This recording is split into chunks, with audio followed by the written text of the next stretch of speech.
We do begin tonight with Decision 2010, primary night in Pennsylvania, Arkansas, Kentucky, and Oregon. And a massive upset in the Keystone State of Pennsylvania. Senator Arlen Specter, who has been in the United States Senate for 30 years, since 1980, who left the Republican Party explicitly because he said he could not win another Pennsylvania Republican primary, has now lost a Pennsylvania Democratic primary. He will lose his seat in the U.S. Senate. The Democrat running for that seat in the fall will be Congressman and retired Admiral Maddow Sestak. It's been a great privilege to serve the people of Pennsylvania. It's been a great privilege to be in the United States Senate. Thank you all. Moments ago, the man who beat Senator Specter, Congressman Maddow Sestak, declared his victory to be a victory over the establishment. This is what democracy looks like.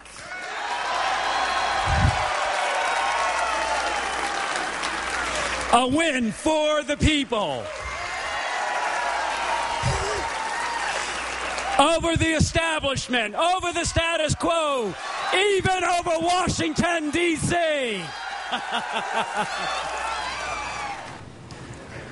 With 89% of precincts reporting, Congressman Sestak pulling in 54% of the vote compared to Senator Specter's 46% of the vote. Maddow Sestak will be facing Pat Toomey in November. Pat Toomey handily won the Republican primary in Pennsylvania tonight. Also in Pennsylvania, more big news. The Democrat in the race has won the special House election, not primary, for Pennsylvania's 12th congressional district. Now, this is the district previously represented by the late Congressman Jack Murtha. Democrat Mark Kritz elected to that seat, despite the district having gone for John McCain over Barack Obama in 2008, even as the entire state of Pennsylvania went the other way.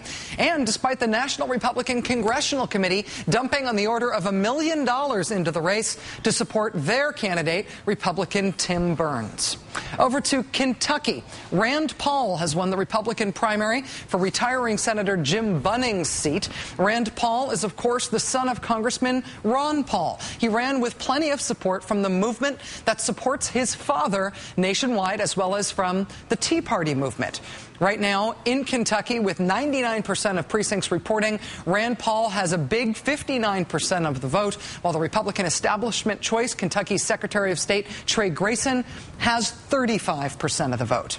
In the Democratic primary for that Senate seat in Kentucky, it has been a fascinating race. The Associated Press is now projecting that State Attorney General Jack Conway has beaten Lieutenant Governor and former Senate candidate Daniel Mongiardo. With 99% of precincts reporting in Kentucky, we're looking at 44% of the vote for Jack Conway to 43% of the vote for Daniel Mongiardo. Mr. Conway considered to be marginally the more progressive of the two candidates, also the candidate with more support from the Democratic establishment in Washington.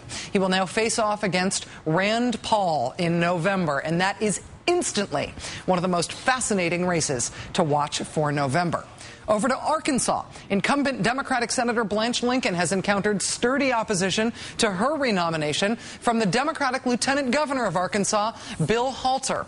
In Arkansas right now, with just 42% of precincts reporting, we are looking at a very close race. Blanche Lincoln with 44% of the vote, Bill Halter with 42% of the vote. But keep in mind, again, a majority of precincts not yet reporting in Arkansas. We will be watching that as it unfolds. It's all very exciting. So far, no precise measurements of turnout in these races. That doesn't often happen on election night. But when we do get solid turnout numbers, those may be the best bellwether of each party's chances for the November midterms. But I got to say, these races from Arkansas to Kentucky to Pennsylvania, admit it, they're fascinating on their own terms, even if they signify nothing larger than themselves. Joining us now from Philadelphia, NBC News correspondent and Pennsylvania News veteran Andrea Mitchell, host of Andrea Mitchell Reports, which airs MSNBC every weekday at 1 p.m. Eastern. Andrea, thanks very much for being here again. Thank you. My pleasure. What a race.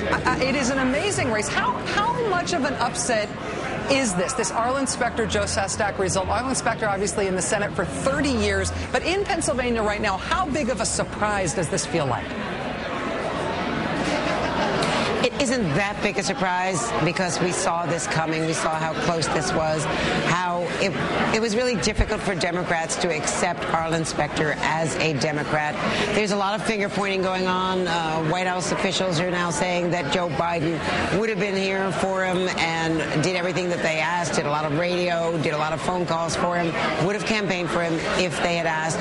Others in the Democratic Party structure in Philadelphia and in the state say that the White House let them down, particularly the president, not so much Joe Biden, who, of course, is long known as the third senator from Pennsylvania because of his proximity in Wilmington and his roots in Scranton. That said, he was a longtime friend of Arlen Specter, and they couldn't pull him over the edge. They couldn't pull him over the top. He was a converted Democrat, and Rachel, the campaign advertisements were terribly effective. Ironically, the same political consulting firm that had has always been with Ed Rendell, the governor who tried so hard to get Arlen Specter reelected, renominated so that he could compete in the fall. That same firm did those devastating advertisements for Joe Sestak.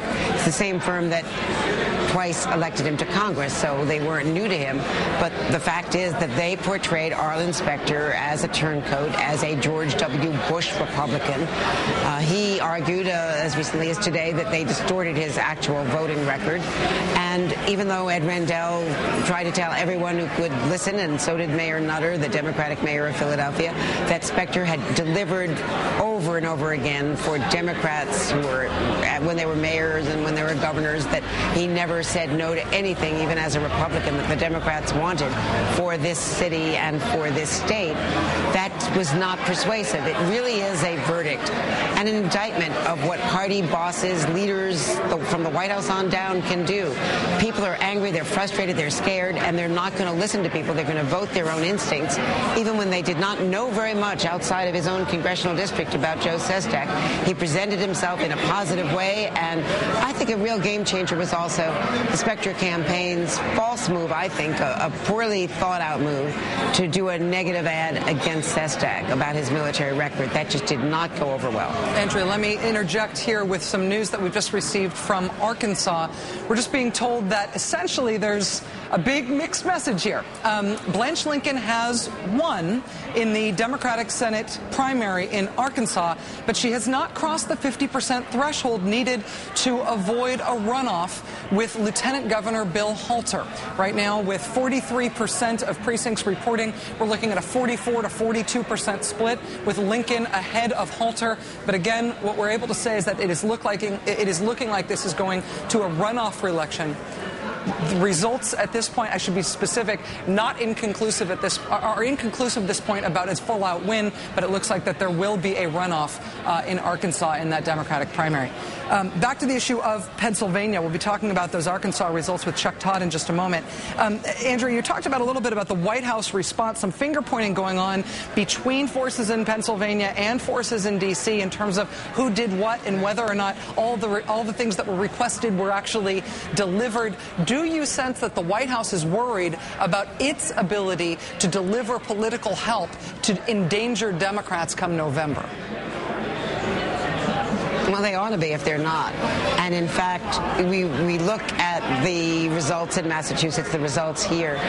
The bottom line is that at 5 o'clock tonight, Chuck Todd, whom you're going to talk to in a minute, was on the air on Hardball, which is widely watched here in Pennsylvania.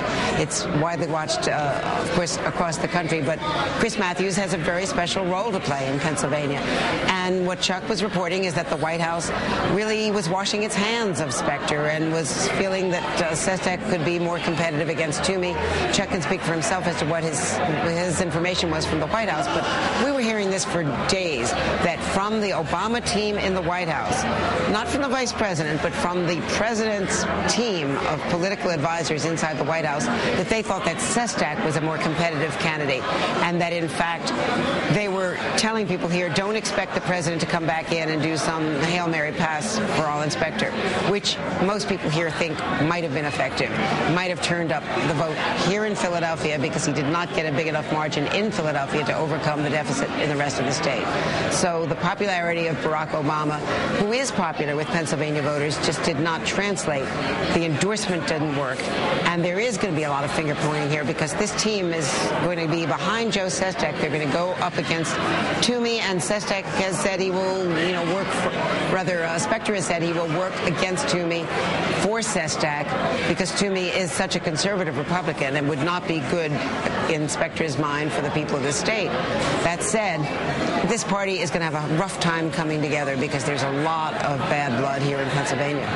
NBC's Andrea Mitchell joining us live from Philadelphia. Lemon, honey, and hot water would be my only advice here from New York. Take care of that voice. Thank you, Andrea. Thank you, Dr. Maddow. Not that kind of doctor.